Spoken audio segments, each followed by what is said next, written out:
వికారాబాద్ జిల్లా పరిగి 141వ కాంగ్రెస్ పార్టీ ఆవిర్భావ దినోత్సవం సందర్భంగా ఇందిరాగాంధీ విగ్రహానికి పూలమాలలు వేసి జెండా ఆవిష్కరణ చేశారు. పరిగి ఎమ్మెల్యే టి రామ్మోహన్ రెడ్డి మన దేశానికి స్వాతంత్రం తీసుకొచ్చిన పార్టీ, మనకు తెలంగాణను ఇచ్చిన పార్టీ, మన దేశంలో ఉన్న భూస్వాముల నుంచి భూములను తీసుకుని 2 ఎస్సీ, ఎస్టీ, బీసీ మైనార్టీ కుటుంబాలను ఆదరించిన పార్టీ ఈ కాంగ్రెస్ పార్టీ అని చెప్పడం జరిగింది.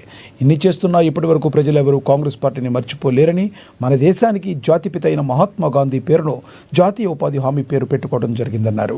బీజేపీ ప్రభుత్వం ఆ యొక్క మహాత్మా గాంధీ పేరును తీసివేసి జీరామ్జీ అని పేరు పెట్టడం, ఈ పథకానికి పేరు మార్చడం బాగోలేదన్నారు.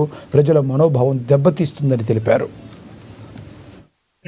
ఈరోజు పథకాన్ని పేరు మార్చడం అంటే మహాత్మా గాంధీ గారి పేరు కూడా వాళ్ళు తీసేసేటట్టుగా ఉన్నారు. ఈరోజు ప్రతి నోటు పైన కూడా మనం ఈరోజు మహాత్మా గాంధీ గారి పేరు పెట్టుకుంటున్నాం.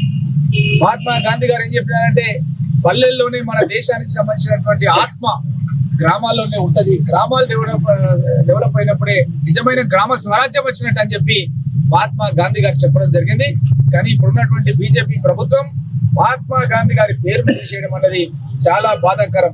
దీనికి అఖిల భారత కాంగ్రెస్ పార్టీ అధ్యక్షులు మల్లికార్జున ఖర్గే గారు, సోనియా గాంధీ గారు, రాహుల్ గాంధీ గారు దేశవ్యాప్తంగా కాంగ్రెస్ పార్టీ శ్రేణులను పల్లెలో, నియోజకవర్గ కేంద్రాల్లో, మండల కేంద్రాల్లో ఈ రోజు దానికి నిరసన తెలపాలని పిలుపునివ్వడం జరిగింది. అందులో భాగంగానే ఈ రోజు కాంగ్రెస్ పార్టీ జెండా ఎగరేసి అదే విధంగా ఈ రోజు నిరసన కార్యక్రమాన్ని కూడా మేము చేపట్టడం జరుగుతుందన్న విషయాన్ని కూడా తెలియజేస్తూ, వాళ్ళు మీకు అందరు కూడా తెలుసు.